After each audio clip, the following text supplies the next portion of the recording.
सर्वपूर्वमियं येषा मासीत्कृत्सना वसुन्धरा प्रजापतिमुपादाय नृपाणां जयशालिनां येषां सगरो नाम सागरो येन खानितः षष्टिपुत्रसहस्राणि यं यान्तं पर्यवारयन् इक्ष्वाकुणामिदं तेषां राज्ञां वंशे महात्मनां महदुत्पन्नमाख्यानं रामायणमिति श्रुतम्।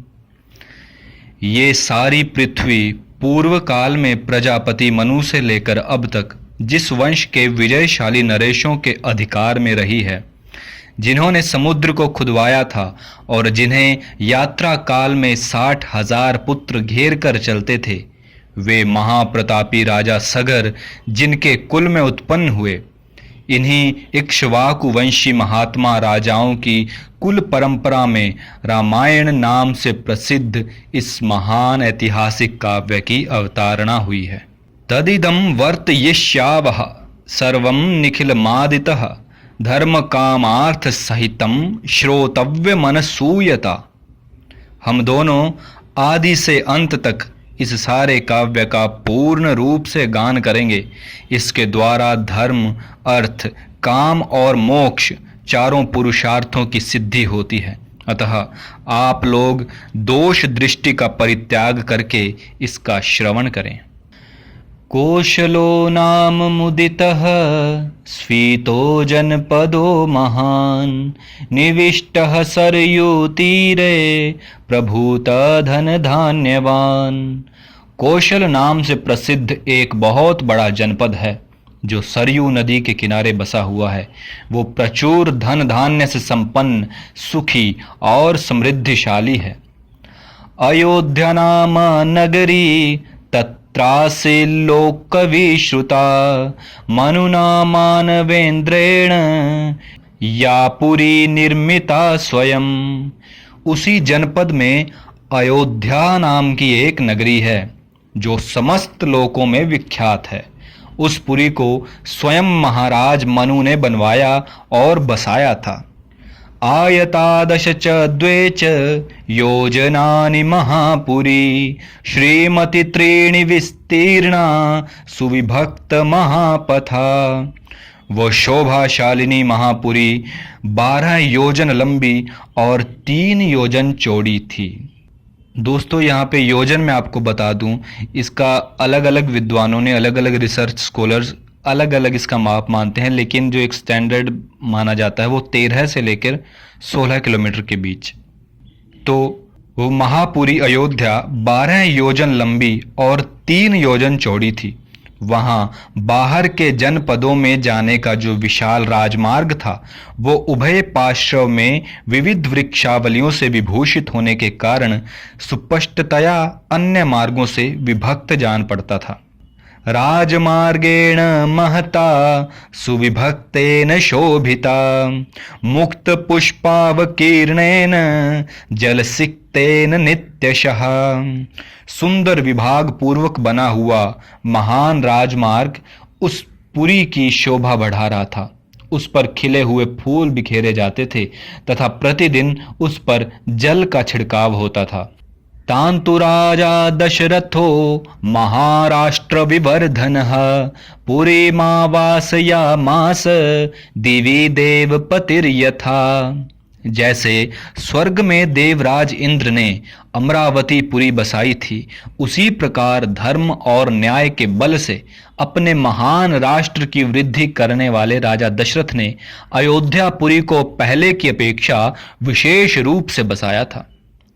कपाट तोरणवतीं सुविभक्तांतरापणां सर्वयंत्रायुधवतीं मुषितां सर्वशिल्पभिः वो पुरी बड़े बड़े फाटकों और किवाड़ों से सुशोभित थी।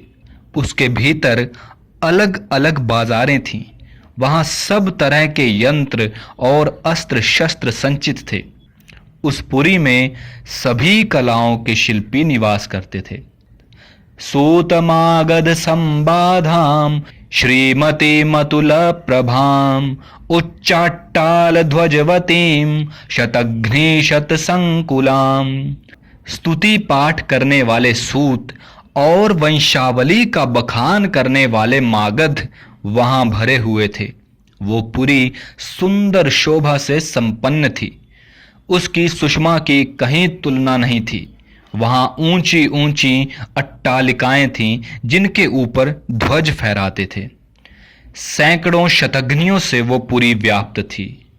शतघ्नियों का मतलब है तोपों से, यानी कि सैकड़ों तोपों से वो पुरी व्याप्त थी। वधुनाटक संघैश्च संयुक्तां सर्वतः पुरीं उद्यानाम्रवणोपेतां महतीं सालमेखलां। उस पुरी में ऐसी बहुत सी नाटक मंडलियां थीं जिनमें केवल स्त्रियां ही नृत्य एवं अभिनय करती थीं। उस नगरी में चारों ओर उद्यान तथा आमों के बगीचे थे।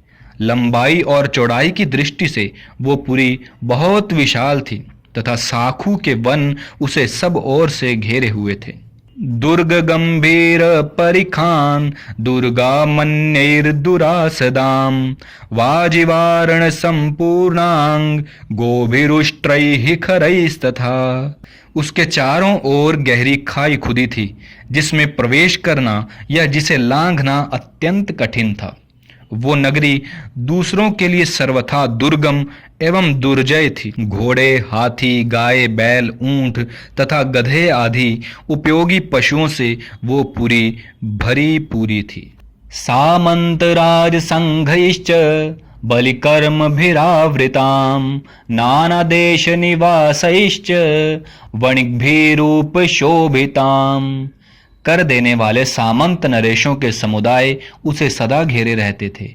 विभिन्न देशों के निवासी वैश्य उस पुरी की शोभा बढ़ाते थे।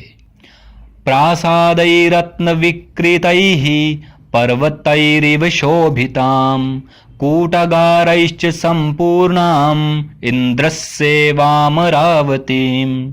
वहां के महलों का निर्माण नाना प्रकार के रत्नों से हुआ था। वे गगनचुंबी प्रासाद पर्वतों के समान जान पड़ते थे। उनसे उस पुरी की बड़ी शोभा हो रही थी। बहुसंख्यक कूटागारों से परिपूर्ण वो नगरी इंद्र की अमरावती के समान जान पड़ती थी। चित्रामष्टपदाकारां वरनारिगणायुतां सर्वरत्न समाकीर्णां विमान गृह शोभितां। उसकी शोभा विचित्र थी। उसके महलों पर सोने का पानी चढ़ाया गया था।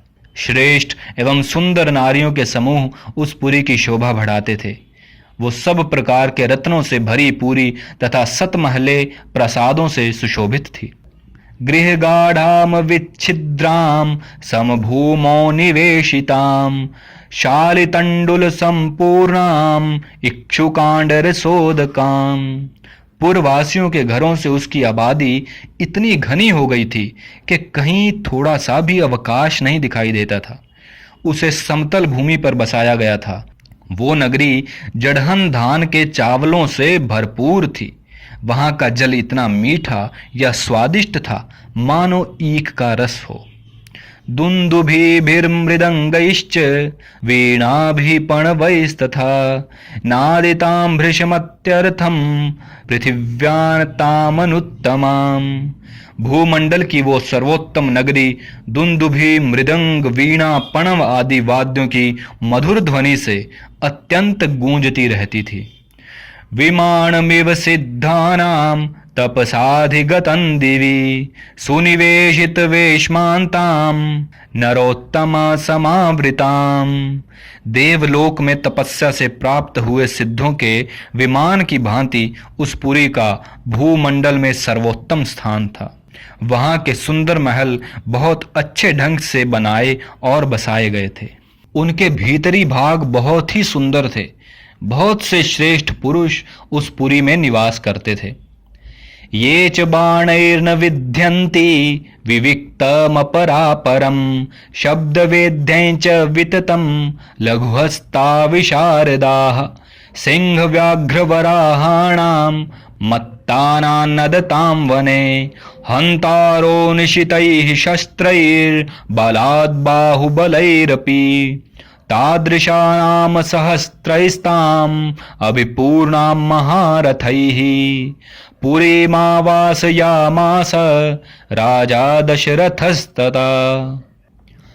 जो अपने समूह से बिछुड़कर असहाय हो गया हो, जिसके आगे पीछे कोई न हो, तथा जो शब्द वेदी बाण द्वारा बेधने योग्य हों अथवा युद्ध से हार कर भागे जा रहे हों, ऐसे पुरुषों पर जो लोग बाणों का प्रहार नहीं करते, जिनके सधे सधाए हाथ शीघ्रता पूर्वक लक्ष्य वेद करने में समर्थ हैं, अस्त्र शस्त्रों के प्रयोग में कुशलता प्राप्त कर चुके हैं, तथा जो वन में गरजते हुए मतवाले सिंहों, व्याघ्रों और सुअरों को तीखे शस्त्रों से एवं भुजाओं के बल से भी बलपूर्वक मार डालने में समर्थ हैं, ऐसे सहस्त्रों महारथी वीरों से अयोध्या पुरी भरी पूरी थी।